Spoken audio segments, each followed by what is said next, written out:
तुमने धोखा करा, रोक नहीं पाए। 25 लाख आदमी था और 4 लाख ट्रैक्टर था। जब जरूरत होगी संयुक्त मोर्चा तय करेगा, ये दिल्ली में फिर आएगा, ये जाएगा, यहां से भागेगा। ये इसको पकड़ना पड़ेगा, इसकी पूंछड़ पाड़ के जब इसको गुजरात भेजना पड़ेगा। ऐसे नहीं भेजना, लांडा करके भेजेंगे, वैसे नहीं भेजना। कोई देश में एजेंसी है कि 26 तारीख के कांड की जांच करवा दी जाए? देश में कोई एजेंसी नहीं है कि उसकी जांच कर दे। इनके खिलाफ कोई बोलने वाला नहीं है। इन्होंने पूरे संसाधनों पे कब्जा किया है। इस देश में सरकार है, मोदी सरकार। मोदी को चलाती हैं बड़ी बड़ी कंपनियां। ये बीजेपी वाले कहां गफलत में हैं? इनकी पार्टी गई। जिन लोगों ने इस पार्टी को बनाया था वे तो अपने हाउस में कैद हैं, उनकी बोलने की हिम्मत नहीं। अडानी ने जिसने पार्टी बनाई उसको राष्ट्रपति बनना था।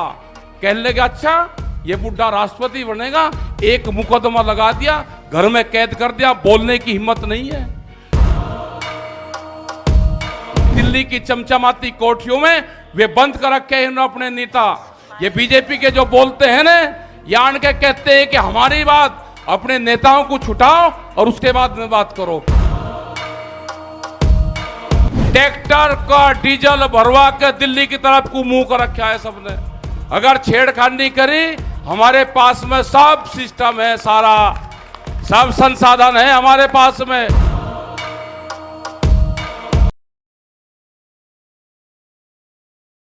वाहेगुरु जी का खालसा, वाहेगुरु जी की फतेह। आप सबका धन्यवाद, इस मोर्चे का धन्यवाद, संयुक्त मोर्चे का धन्यवाद। जितनी भी जत्थेबंदी हैं जो अलग अलग प्लेटफार्म पे अलग अलग झंडे लेके काम करती थी देश में, उन सबकी आस्था एक जगह आई और ये आग की लड़ाई जो है अब वो इकट्ठी लड़ी जाएगी। अकेले अकेले तो दिक्कत होगी।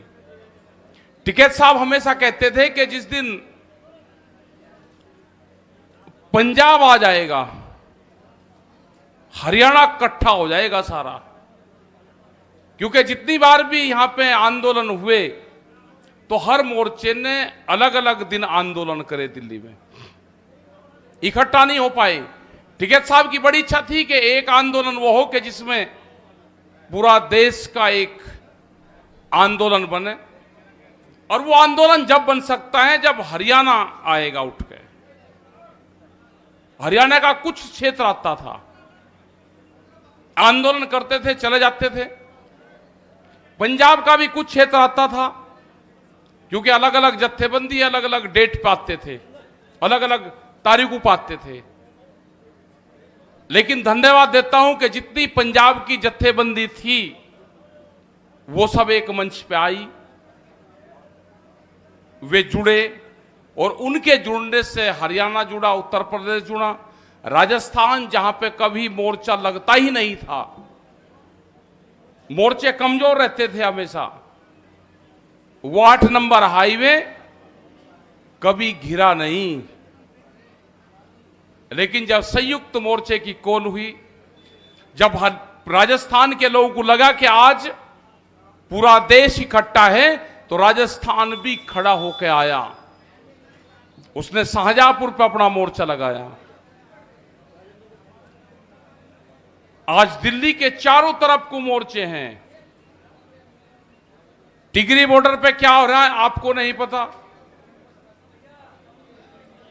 किसान क्रांति गेट उत्तर प्रदेश में जब मोर्चे पर लोग बाहर से आते हैं तो कहते हैं जी तिगरी बॉर्डर जाना है या शाहजहांपुर जाना है, कितनी दूर है? मैं कहा भाई शाहजहांपुर वाला 200 किलोमीटर है यहां से। अजीत 200 किलोमीटर दूर मोर्चा लग रहा। जब दिल्ली के चारों तरफ मोर्चों की दूरी 200 किलोमीटर तक है,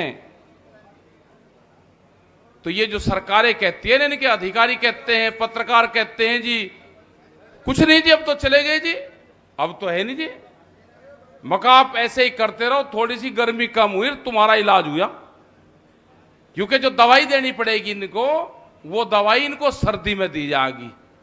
इनका दिमागी बुखार है, इनके गर्मी है, इनके वो ठंड में दी जाएगी दवाई। आएंगे ये लाइन पर आएंगे, आज नहीं तो कल आएंगे, आना जरूर पड़ेगा। क्योंकि वो ड्रॉप है ना, ड्रॉप ये दूसरों को पिला रहे हैं ना, भी इनको भी पीनी पड़ेगी, देने पड़ेंगे। 2-3 ड्रॉप देने पड़ेगी अभी इनको, और 3 ड्रॉप में इनको आराम मिलेगा बहुत। एक पंजाब ने तो दे दिया अभी से ही, उसको तो मान कर चलो कि उससे आराम मिलेगा इनको।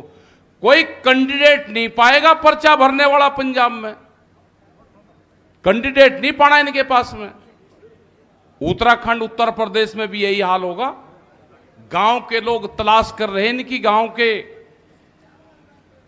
वे कह रहे भाई आ तो जाओ, क्योंकि जो नंगा नाच जिला पंचायत के चुनाव में हुआ, संविधान की धज्जियां उड़ी, संविधान के पर्चे फाड़े गए, यह हुआ उत्तर प्रदेश के चुनाव में। जिला पंचायत के जो अध्यक्ष हैं बागपत के, वो यहीं आए होंगे, यहां पे कहीं हो तो एक बार मंच पर जरूर आ जाएं। वो 200 किलोमीटर दूर बागपत से एक फर्जी महिला खड़ी करके और कहा जी पर्चा वापसी ले लिया। उसने भरतपुर से भी आगे से कॉल करी कि मैं 300 किलोमीटर दूर हूं, मैं लाइव हूं यहां पे 300 किलोमीटर दूर, मैंने कोई पर्चा वापसी नहीं लिया। तो ये हालात उत्तर प्रदेश में हुई।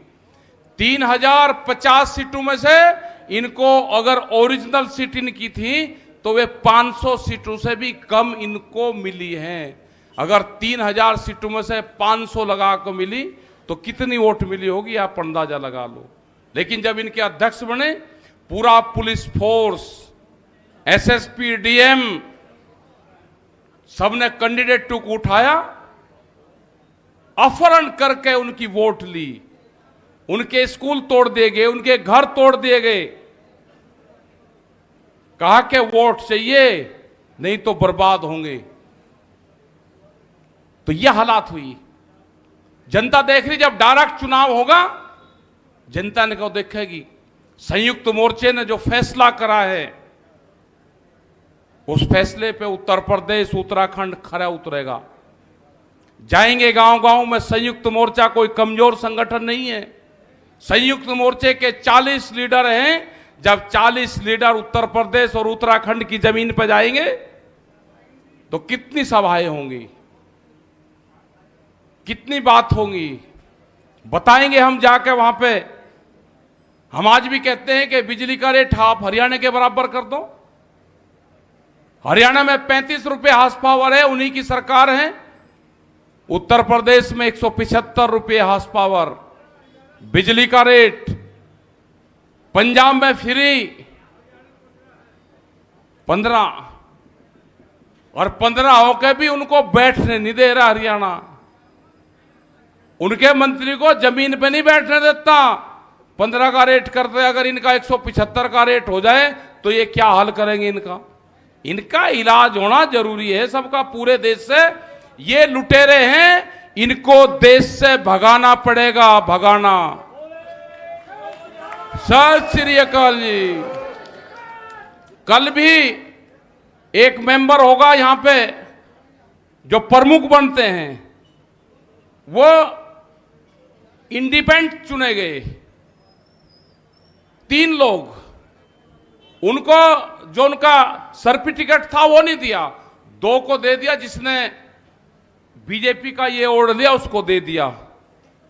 उसने नहीं ओढ़ा, उसने भारतीय किसान यूनियन में आस्था जताई कि मैं भारतीय किसान यूनियन का हूं, था और रहेगा। उसको नहीं दिया। कह लगा ये जो पटका है ना, ये बीजेपी का ओढ़ना पड़ेगा, आ जा। उसने कहा कि नहीं आऊंगा। हमारी जब बात हुई, हमने कहा या तो दे दो भाई, नहीं तो फौज आने लग रही। बागपत कलेक्ट्रेट पे कोई आई तो रात ही बुला के इसको कह दिया भाई सुबह ही ले जाना। दे दिया उसको। पर्चे नहीं देते, जितने हैं को कार्ड नहीं देते।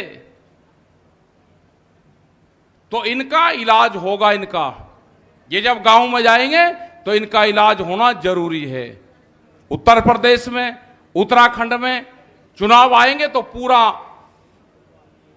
चुनाव में जो संयुक्त मोर्चे की गाइडलाइंस होगी, उत्तर प्रदेश का किसान, वहां का मजदूर, वहां का व्यापारी, वहां का दुकानदार, महिलाएं, इनको कोई वोट नहीं दे रहा। हम गांव-गांव में जाएंगे। गन्ने का करीब 10,000 करोड़ रुपया से ज्यादा उत्तर प्रदेश का बकाया है और पूरे देश का 22,000 करोड़ रुपया गन्ने का बकाया है। यही हाल आलू के किसान का है, यही हाल धान के किसान का है। जो ये कहते हैं ना कि एमएसपी पे खरीद होगी, एमएसपी थी, है और रहेगी। कल एक टीवी चैनल पे इनका एक बीजेपी का बड़ा नेता उस पे था। हमने कहा भाई एयरपोर्ट जो जेवर एयरपोर्ट है कितनी दूर है? उसने कहा जी दिल्ली से 50 किलोमीटर दूर। तो दिल्ली से 50 किलोमीटर दूर मूंग पे एक आंदोलन चल रहा है। मूंग, उसका रेट है 7,500 रुपये क्विंटल एमएसपी और वहां पे उसकी खरीद हो रही है 4,000 रुपये 500, 4,500 रुपये क्विंटल, 3,000 रुपये का नुकसान है। हमने कहा भाई दिल्ली कहां पे बिकेगा वो बता दो हमें जरा, हम उसको दिल्ली ले आते हैं। 50 किलोमीटर दूर तो ट्रैक्टर चला कर आ जाएगा, उसकी जगह बता दो। गायब हो गया, वहां से बोला नहीं। तो यही हाल धान का है। जो ये कहते हैं ना कि पंजाब में सारी खरीद होती है, हरियाणा में खरीद होती है। हरियाणा में खरीद नहीं होती। बिहार से 800 रुपया क्विंटल में धान की खरीद होती है, आपके नाम से वो पंजाब में बिकता है, एमएसपी पे बिकता है। जो व्यापारी हैं, जो बड़े व्यापारी हैं, वे उसको खरीद के जाते हैं वहां पे। सब साठ-गांठ है इनकी। आज भी गेहूं का रेट 1200 से 1400 रुपये क्विंटल है, वहां से खरीद हो रही है और उसको एमएसपी में बेचा जाता है। जब ही तो कहते हैं कि इतनी खरीद कर दी, कोई खरीद नहीं हो रही। ये इसीलिए एमएसपी पे कानून बनाना नहीं चाहते। जिस दिन एमएसपी पे कानून बन जाएगा उस दिन बिहार के किसान को और बंगाल के किसान को भी लाभ होगा। जब संयुक्त मोर्चे के लोग बंगाल में गए, ये बीजेपी के पार्टी के लोग जो वहां से चुनाव लड़ रहे थे, ये कह रहे थे जी एक मुट्ठी चावल हमको दे दो। हमने उनको कहा कि एक मुट्ठी चावल के साथ में आपकी वोट भी मांग रहे हैं। ये दिल्ली के लोग आए, चमचमाती कोठियों में रहते हैं, आप इनसे कहो कि एमएसपी भी इसकी दे दो साथ साथ। तो ये गायब हो गए वहां से सारे। और जब भी वहां पे खेला हुआ, ये कहते हैं जी ममता बनर्जी से मिले। ममता बनर्जी से नहीं मिले हम मिले वहां की बंगाल की मुख्यमंत्री से। जैसे केंद्र सरकार में इनके मंत्रियों से मिलते हैं तो हम कोई बीजेपी के लीडर से मिलते हैं क्या? जो नरेंद्र सिंह तोमर हैं ये बीजेपी के आदमी हैं? ये भारत सरकार के मंत्री हैं। आप इनसे कहो ना किसी से कि हम बीजेपी के मंत्री हैं, ये यही कहेंगे ना ये भारत सरकार के मंत्री हैं। हम इनसे इसलिए मिलते हैं। ये आंदोलन 8 महीने हो गए। जिस तरह से हमारी माताएं बहनें, हमारे बुजुर्गवार, हमारे नौजवान बच्चे इस तपती हुई धूप में तपते हैं, बरसात में यहां पे क्या उनका हालात होता है, कड़कती हुई सर्दी में यहां पर रहे।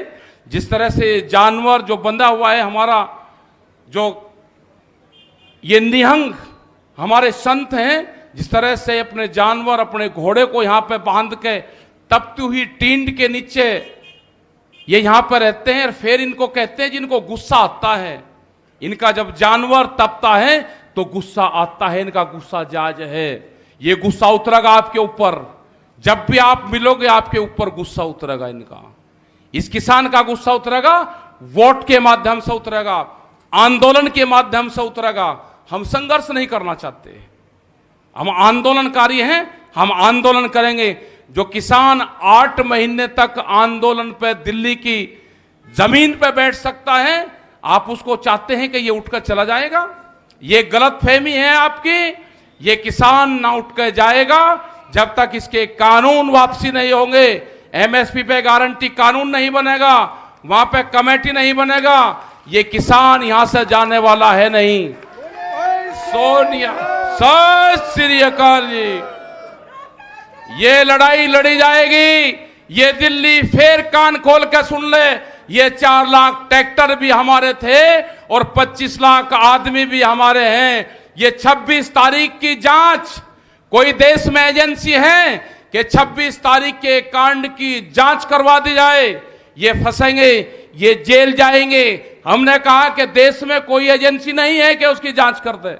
इनके खिलाफ कोई बोलने वाला नहीं है। इन्होंने पूरे संसाधनों पे कब्जा किया है। अगर देश में बीजेपी की सरकार होती, अगर देश में कांग्रेस की होती, अगर देश में किसी पार्टी की सरकार होती तो वह जरूर बात करती। इस देश में सरकार है मोदी सरकार, मोदी को चलाती हैं बड़ी बड़ी कंपनियां। ये बीजेपी वाले कहां गफलत में हैं? इनकी पार्टी गई। जिन लोगों ने इस पार्टी को बनाया था वे तो अपने हाउस में कैद हैं, उनकी बोलने की हिम्मत नहीं। वे मकान के दिल्ली की चमचमाती कोठरियों में वे बंद कर रखे हैं अपने नेता।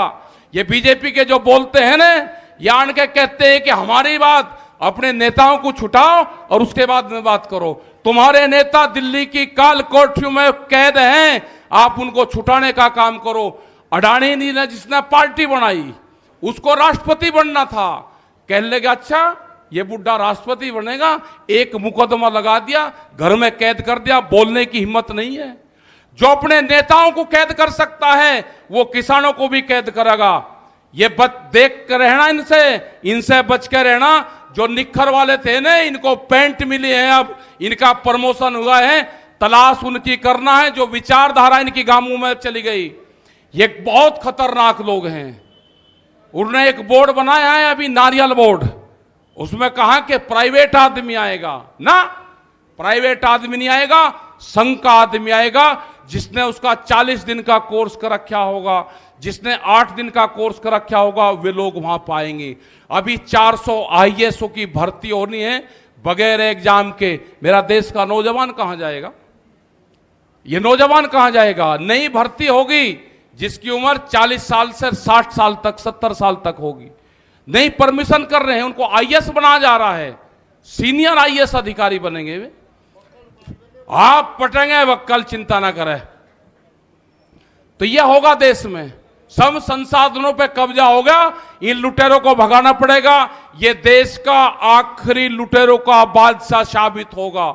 ये जाएगा, यहां से भागेगा, ये इसको पकड़ना पड़ेगा। इसकी पूंछड़ पाड़ के जब इसको गुजरात भेजना पड़ेगा, ऐसे नहीं भेजना लांडा करके भेजेंगे, वैसे नहीं भेजना। ये आएगा काबू, भागेगा, ये भागते हुए पे पकड़ना पड़ेगा, भागेगा। लुटेरे आगे देश में, लुटेरे। और ये जो क्षेत्र है ना, इसने गलत छेड़खानी कर दी। ये दिल्ली के 300 किलोमीटर का जो क्षेत्र है, 400 का, ये बेहद खतरनाक है।